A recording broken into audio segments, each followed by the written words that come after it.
At my brother's engagement party, my father hit me on the head with a heavy tripod while I was 8 months pregnant. I lay on the cold, polished floor of the Austin event hall, blood dripping from my forehead onto my 8-month pregnant belly while my family stepped over me to protect a stolen car key. Through the unbearable pain of sudden labor, I watched my own father hand my BMW keys to my brother's fiancée as if I didn't exist at all. They thought they could break me and take everything from me, but they had no idea that from my hospital bed, I would begin building a legal case that would destroy all three of them permanently. Before I share the painful truth of my story, I have a quick question for you. Where are you watching from right now? And what time is it there? Drop it in the comments below. I really love seeing where my audience is watching from. It gives me strength. Go ahead and type your city and time right now because what comes next will completely shock you. My name is Deborah.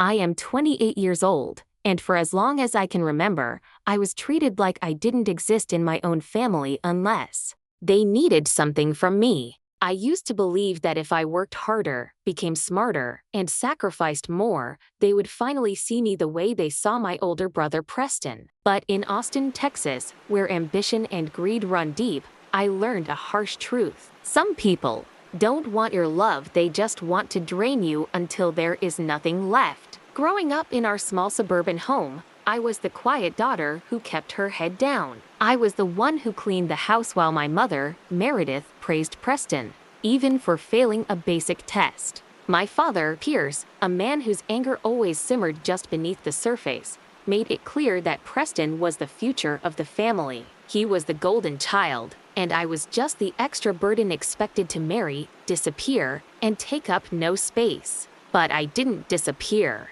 I carried a quiet determination that unsettled them.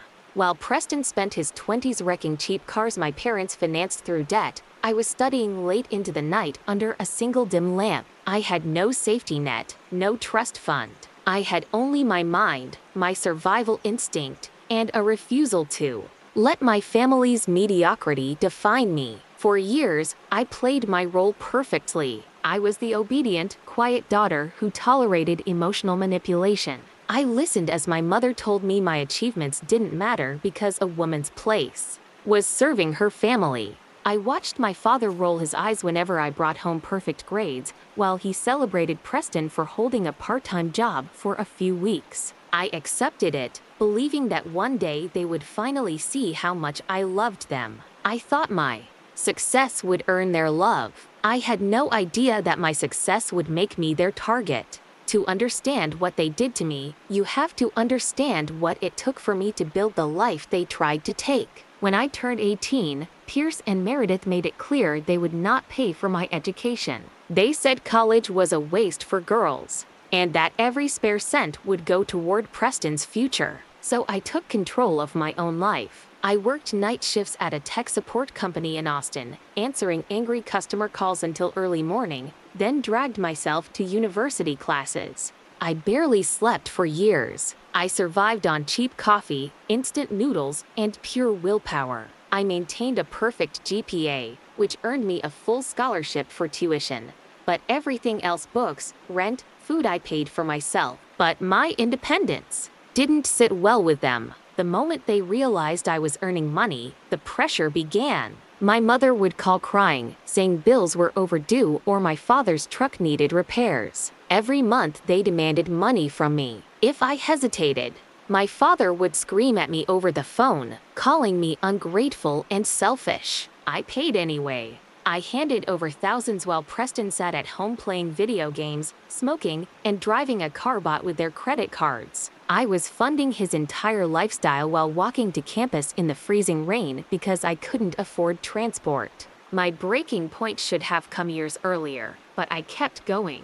After graduation, everything changed. I was hired as a senior software architect at a major tech firm in downtown Austin. Within a few years, I was earning 6 figures. For the first time in my life, I wasn't just surviving, I was finally living. I could breathe again. And to mark that moment, I bought my dream car. A custom metallic blue BMW sedan worth $85,000, fully paid in cash. When I drove it home, I cried. It wasn't just a car. It was proof of my struggle, my sacrifice, and my freedom. Around that time, I met Ethan. Ethan was everything my family was not: kind, supportive, and protective. We married 2 years ago in a small ceremony that my parents barely acknowledged. From the beginning, Ethan saw through them. He noticed how my mother judged everything I wore, and how my father only spoke to me when he needed money. Ethan begged me to cut them off. He told me they didn't love me, they loved what I provided. But I couldn't let go. I still hoped they would change. I still wanted their approval, and that hope kept pulling me back into their control. The breaking point came 3 months ago when Preston announced his engagement to Chloe. Chloe came from a wealthy family in West Austin, and Preston, drowning in debt, desperately wanted to appear successful in front of her family. A week before the engagement party, Preston called me with an unusually soft voice, pretending to be caring. He asked to borrow my BMW for a few days, saying he needed to impress Chloe's parents and that I wouldn't want him to look bad. I didn't want to agree. I knew his history of irresponsibility. But then my mother called, crying and pressuring me, saying this was his chance and I should support him as his sister. To avoid conflict and foolishly hoping for peace, I gave him the keys for 3 days. I told him clearly to return it at the engagement party. The night of the event arrived at a luxurious hall in downtown Austin. By then, I was 8 months pregnant, tired, heavy, and uncomfortable. My husband couldn't arrive with me because of an emergency meeting, but promised to join later. I entered the grand hall alone, trying to stay calm and happy for my brother. But the loud music, heat, and crowd quickly drained me. I felt dizzy and needed rest. I approached Preston, standing proudly with Chloe and her wealthy family, and asked for my keys back politely. But his expression changed immediately. He laughed loudly and denied everything, claiming the car was never mine. He said our parents had given it to him years ago and that he had already handed the keys to Chloe as an engagement gift. Chloe proudly displayed my key fob, smirking as if she owned it. My heart dropped. I told him firmly that the car was mine, registered in my name, and that he needed to return the keys immediately. Before he could respond, my parents appeared, grabbing my arms and pulling me aside. My father told me to shut up and stop ruining the night. He said I was rich and could buy another car, while they needed it for Preston's image. I screamed that they were stealing from me and that I would call the police. Preston whispered to my father, telling him I would destroy everything. That's when my father snapped. His face twisted with rage. He grabbed a heavy metal tripod from a nearby camera setup and without hesitation swung it at me. The blow hit my head with brutal force, shattering my glasses and splitting my skin open. I stumbled backward, losing balance, and my pregnant belly hit the corner of a table. Pain exploded through my body. I collapsed onto the floor, screaming, as sudden labor began. Blood poured from my forehead while contractions ripped through me. I begged for help, but what I saw destroyed me completely. My mother rushed not to me, but to protect Chloe's dress from getting blood on it. My father stood over me, telling everyone I had simply tripped. Preston calmly slipped my keys into his pocket. They were willing to let me die to protect their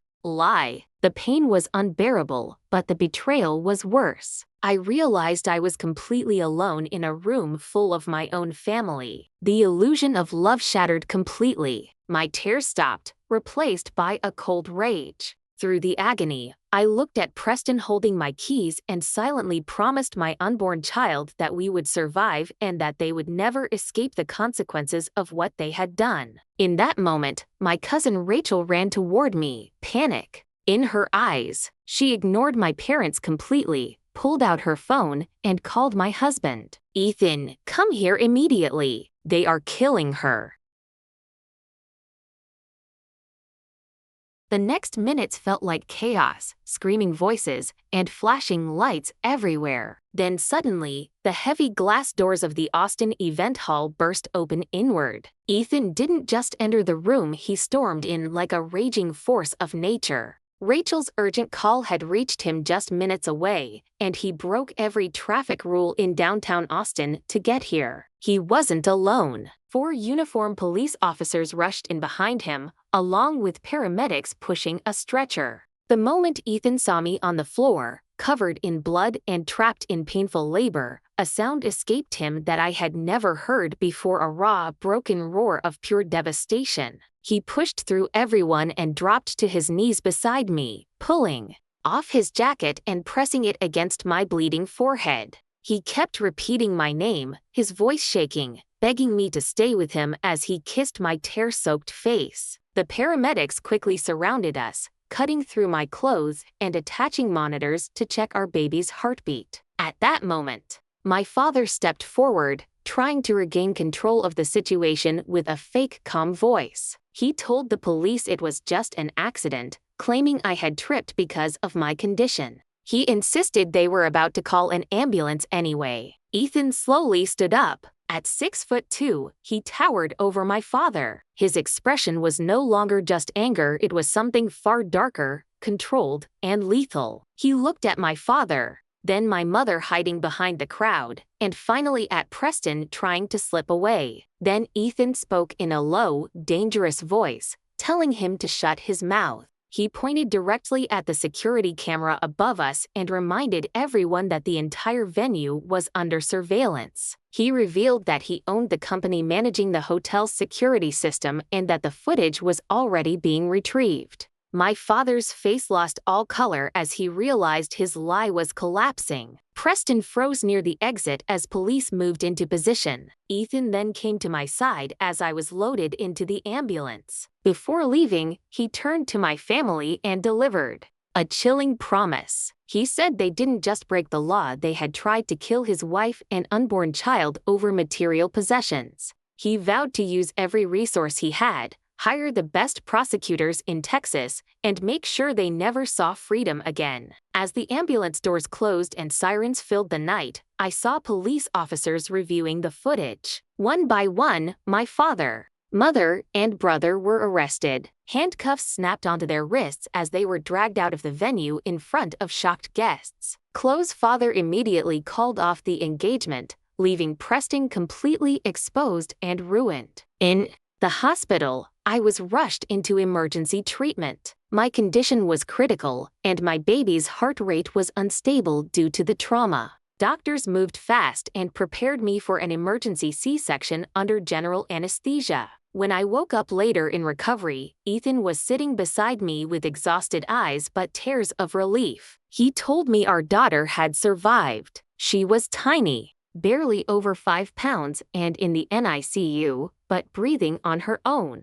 A fighter, just like me. The moment I knew she was safe, something inside me changed. The grief turned into something colder, focused, sharp, and unbreakable. I didn't cry for my family. Instead, I focused on justice. While recovering, Ethan and I met with the district attorney in my hospital room. My family's lawyers were already trying to negotiate, begging for leniency and a private settlement. They even wanted me to sign away prosecution rights, calling it a family matter. I looked the prosecutor in the eye and refused. I told them to push every charge to the maximum under Texas law. From that moment, everything changed. We began a full legal assault. Preston was charged with grand theft auto for stealing my BMW. Because of its value, it became a second-degree felony carrying a potential 20-year sentence. My father was charged with aggravated assault with a deadly weapon,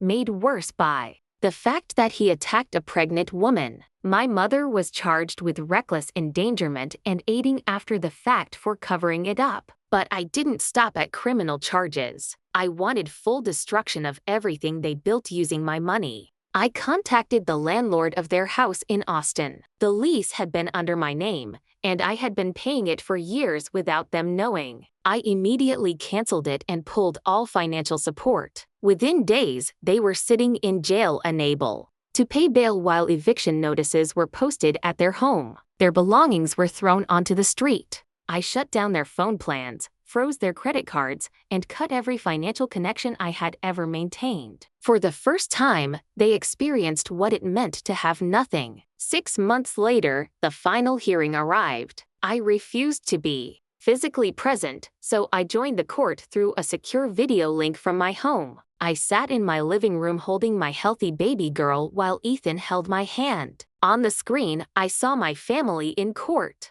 They were unrecognizable, no arrogance, no pride, only broken and defeated faces. They wore prison jumpsuits and sat in chains. Because I had cut their financial support, they had no private legal team, only a public defender who barely spoke on their behalf. When I spoke, I told the court everything: years of emotional abuse, financial exploitation, and the brutal attack that nearly killed me and my unborn child. The security footage was played in court showing my father striking me with the metal tripod and my mother trying to protect others instead of me. The courtroom fell into silence. My mother broke down crying. My brother stared at the floor, realizing everything was over. The judge delivered the verdict without hesitation. My father was sentenced to 15 years in prison for aggravated assault on a pregnant woman. My brother received 7 years for theft and conspiracy. My mother was given probation, but her life was permanently destroyed with a felony record and financial ruin. I didn't stay to watch them being taken away. I simply closed my laptop and ended the call. The silence in my home afterward felt like peace for the first time in my life. I looked at my daughter sleeping peacefully in my arms and then at the BMW parked outside. For the first time, I felt truly free. Karma hadn't just caught up with them, I had delivered it myself. And as I reflect on everything, I realize something simple but powerful. Family isn't defined by blood. It's defined by respect, loyalty, and love. I spent years trying to earn love from people who never deserved mine. But in the end, I protected my child, secured justice, and took my life back. Now I want to ask you, do you think I did the right thing by sending my own family to prison? What would you have done in my place? Let me know in the comments. If this story meant something to you, subscribe and join us for more daily stories.